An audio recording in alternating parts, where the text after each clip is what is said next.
Big TV ప్రేక్షకులకు నమస్కారం. పంచాంగం తెలుసుకుందాం. తిథేశ్చ శ్రియమాప్నోతి వారాద్ ఆయుష్యవర్ధనం నక్షత్రాద్ హరతే పాపం యోగాద్ రోగ నివారణం కరణం కార్యసిద్ధిశ్చ పంచాంగ ఫలముత్తమం అని జ్యోతిష శాస్త్రం తెలియజేస్తుంది. నిత్యము పంచాంగమును తెలుసుకోవడము, తద్వారా మనము ఆచరించేటువంటి పనులను మనము సరిగ్గా అన్వయం చేసుకోవడం వలన పంచాంగము విశేషమైనటువంటి ఫలితాలను ఇస్తుంది. కనుక తప్పకుండా పంచాంగమును ఫాలో అవ్వాలి. ఇక నేటి పంచాంగ విశేషాలను తెలుసుకుందాం. స్వస్తి శ్రీ చాంద్రమాన శ్రీ క్రోధినామ సంవత్సరం, దక్షిణాయనం, వర్ష ఋతువు, శ్రావణ మాసము, శుక్లపక్షం. ఈరోజు తేదీ ఆగస్టు 8, 2024 సంవత్సరం. తిథి చెవితి రాత్రి 9:30 వరకు. వారము గురువారము. నక్షత్రము ఉత్తరా ఫల్గుని నక్షత్రము రాత్రి 9:49 వరకు. యోగము శివయోగం ఉదయం 11:15 వరకు. తదుపరి సిద్ధయోగం. కరణము వనజీ కరణము ఉదయం 11:19 వరకు. సూర్యోదయము 5:57 సూర్యాస్తమయము 6:46 ఈరోజు వర్జ్యం లేదు. ఈరోజు దుర్ముహూర్తము ఉదయం 10:14 నుండి 11:05 వరకు. తిరిగి దుర్ముహూర్తము మధ్యాహ్నం 3:21 నుండి సాయంత్రం 4:12 వరకు. రాహుకాలము మధ్యాహ్నం 1:58 నుండి 3:34 వరకు. యమగండము ఉదయం 5:57 నుండి 7:34 వరకు. ఇది పంచాంగంలో ఉన్నటువంటి విశేషాలు. ఇక ఈరోజు శుభయోగాలు ఏంటో తెలుసుకుందాం. ఈరోజు గుళిక కాలం ఉదయం 9:10 నుండి 10:46 వరకు. గుళిక కాలంలో మంచి చేస్తే మళ్ళీ మన జీవితంలో వెంటనే ఆ మంచి పని జరిగే అవకాశం ఉంటుంది. గుళిక కాలంలో చెడు చేస్తే మళ్ళీ వెంటనే చెడు జరిగేటువంటి అవకాశము ఉంటుంది. కనుక గుళిక కాలంలో చెడు పనులకు దూరంగా ఉండాలి. మంచి పనులు చేసేటువంటి విధంగా ఈ రోజున పనిగట్టుకొని ఆచరించాలి. అన్నదానం చేయడము, బీద సాధులకు దాన ధర్మాలు ఆచరించడము, వృద్ధాశ్రమంలో కానీ అనాథాశ్రమాల్లో కానీ బీదలకు కానీ వస్తువులను, ఆహార వస్తువులను, వస్త్రాలను ఇలాంటివి సమర్పించడం ద్వారా ఈరోజు విశేషమైన ఈ సమయంలో ఆచరించడం వలన అది మళ్ళీ మనకు అలాంటి భాగ్యాన్ని కలిగిస్తుంది. గుళిక కాలంలో వివాహం మినహా గృహప్రవేశాలు, శంకుస్థాపనలు, కొత్త వాహనాలు కొనుక్కోవడము, బంగారం కొనుక్కోవడము, గృహోపకరణాలు కొనుగోలు చేయడము, ఇంటి రిజిస్ట్రేషన్లను చేసుకోవడము, బంగారం కొనుగోలు చేయడము, అప్పులు తీర్చడం లాంటివన్నీ కూడా గుళిక కాలంలో ఆచరిస్తే ఇలాంటివి మళ్ళీ తొందరగా మనము చేసే అవకాశం ఉంటుంది. కనుక గుళిక కాలంలో ఈ విధమైనటువంటి పనులు ఆచరించాలి. ఇది గుళిక కాలానికి సంబంధించినటువంటి సమాచారము.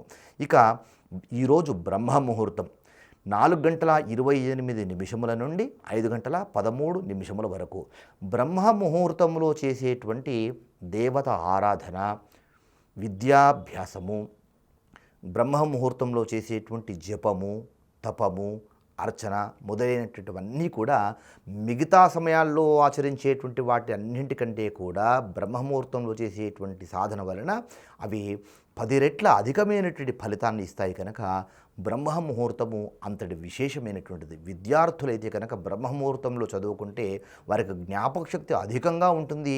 చదువుకున్నటువంటి విషయము బాగా గుర్తుండిపోతుంది. ఇది బ్రహ్మముహూర్తం సంబంధించినటువంటి సమాచారం.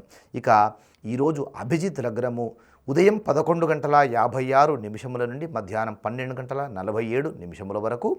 అమృతకాలము మధ్యాహ్నం 3:27 నుండి సాయంత్రం 5:15 వరకు. విజయ ముహూర్తము మధ్యాహ్నం 2:30 నుండి 3:21 వరకు.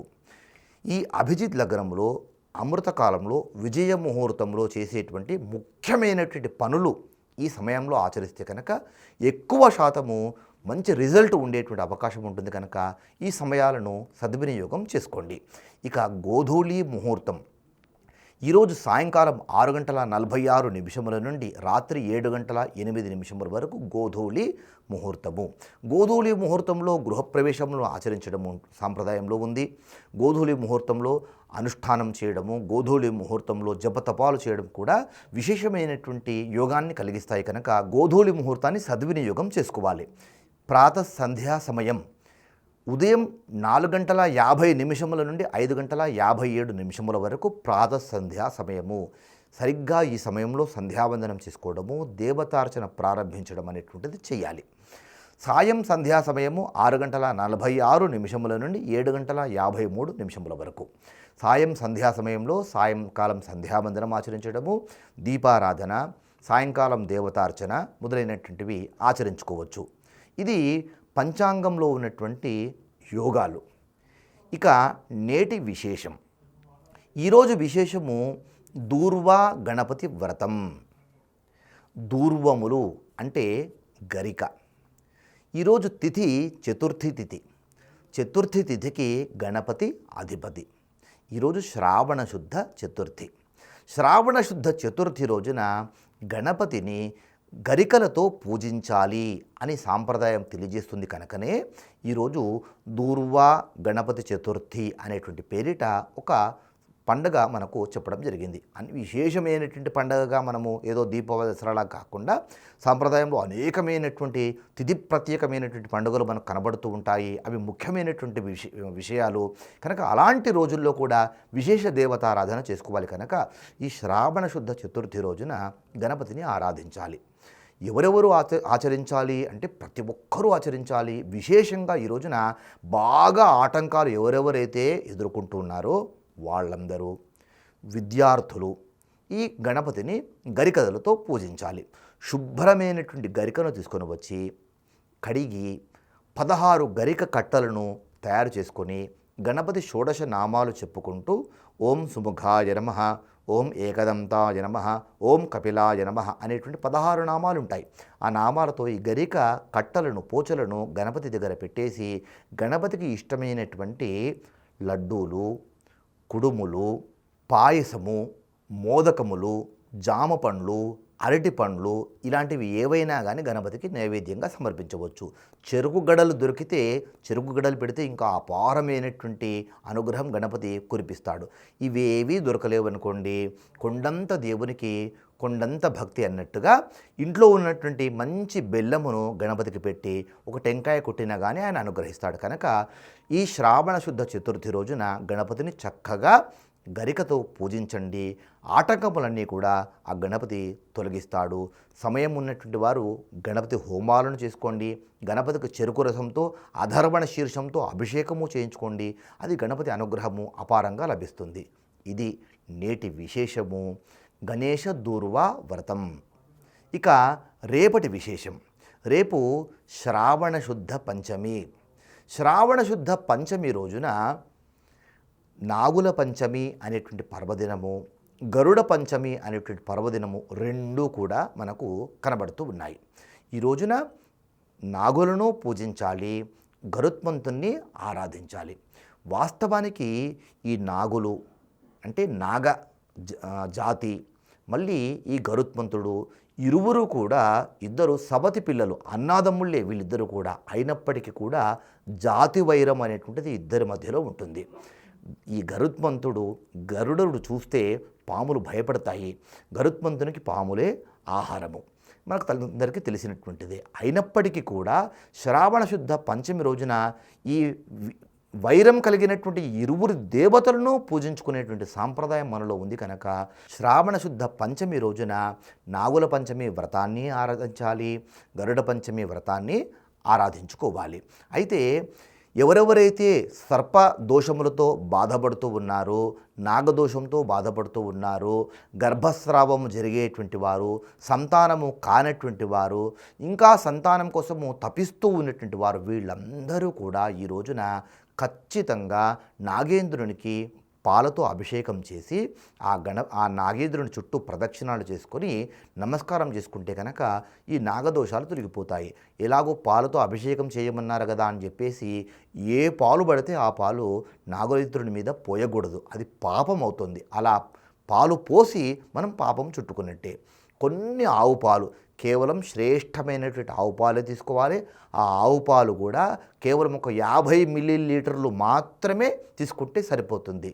అలా ఆవు పాలు ఆ నాగేంద్రునికి సమర్పిస్తే కనుక నాగేంద్రుని యొక్క అనుగ్రహము లభిస్తుంది. ఈ నాగపంచమికి సంబంధించినటువంటి ఒక కథ మనకు పురాణంలో కనబడుతుంది.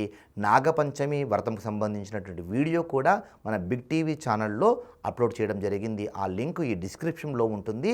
మీరు ఆ నాగపంచమి వ్రత కథను కూడా తెలుసుకోండి డిస్క్రిప్షన్లో ఉన్నటువంటి లింక్ ద్వారా. ఇక గరుడ పంచమి రోజున గరుత్మంతుని కూడా పూజించుకోవాలి అనుకున్నాం కదా. కనుక గరుత్మంతుని యొక్క ఆలయాలు ఎక్కడుంటాయి అని సందేహపడకండి. ప్రతి వైష్ణవ ఆలయంలో ఆ విష్ణు సంబంధమైనటువంటి ఆ దేవతకు ఎదురుగా ఆయన వాహనంగా గరుత్మంతుడు ఉంటాడు. కనుక ఈ రోజున గరుత్మంతుణ్ణి పూజించండి. గరుత్మంతుణ్ణి పూజించడం వలన కూడా విశేషమైనటువంటి శుభయోగాలు మనకు లభిస్తాయి. అయితే గరుత్మంతుడు శ్రీ మహావిష్ణువు యొక్క వాహనము కనుక ఈ రోజున వాహనాన్ని కూడా గరుత్మంతునిగా భావించి పూజించేటువంటి వారు కూడా ఉన్నారు. అయితే గరుత్మంతుని పక్కన పెట్టేసి వాహనాలు పూజించాడని చెప్పడం నా ఉద్దేశం కాదు. గరుత్మంతుని గరుడ పంచమిని ఈ రోజున ఆచరించాలి. ఇంట్లో ఉన్నటువంటి వాహనాలను కూడా చక్కగా కడిగి ఆ వాహనాలకు ఈరోజు షోడశోపచార పూజలు చేస్తే కనుక వాహనము ఏ వాహనమైనప్పటికీ శ్రీ మహావిష్ణువు వాహనము గరుత్మంతుడు కనుక మనం ప్రయాణించేటువంటి వాహనము ఆ గరుత్మంతుని యొక్క అనుగ్రహం చేత ఆ వాహనాలకు ఎలాంటి ప్రమాదములు సంభవించకుండా మనం సుఖంగా క్షేమంగా ప్రయాణం చేయగలుగుతాము. కనుక గరుడ పంచమి రోజున గరుత్మంతుని కూడా ఆరాధించాలి. గరుడ పంచమి వ్రత కథ కూడా మనకు సాంప్రదాయంలో మనకు కనబడుతుంది. గరుడ పంచమి కథ మన బిగ్ టీవీ ఛానల్లో ఈ కథకు సంబంధించినటువంటి వీడియో ఉంది. ఆ వీడియోకి సంబంధించినటువంటి లింక్ను కూడా ఈ వీడియో డిస్క్రిప్షన్లో ఇవ్వడం అనేటువంటి జరిగింది. కనుక గరుడ పంచమి కథను ఈ గరుడ పంచమి రోజున తప్పకుండా చదవడం కానీ వినడం కానీ చేస్తే గరుత్మంతుని యొక్క అనుగ్రహము, ఆయనను అధిరోహించేటువంటి శ్రీ మహావిష్ణువు యొక్క అనుగ్రహము, ఇరువురి యొక్క అనుగ్రహము లభిస్తుంది. గరుడ పంచమి రోజున గరుడ పంచమి వ్రత కథను తప్పకుండా తెలుసుకోవాలి. ఆ వీడియోను కూడా చూడండి. ఇది రేపటి సమాచారము. ఇదండి ఈరోజు పంచాంగానికి సంబంధించినటువంటి విశేషాలు. రేపటి పంచాంగంలో మళ్ళీ కలుసుకుందాం. నమస్కారం.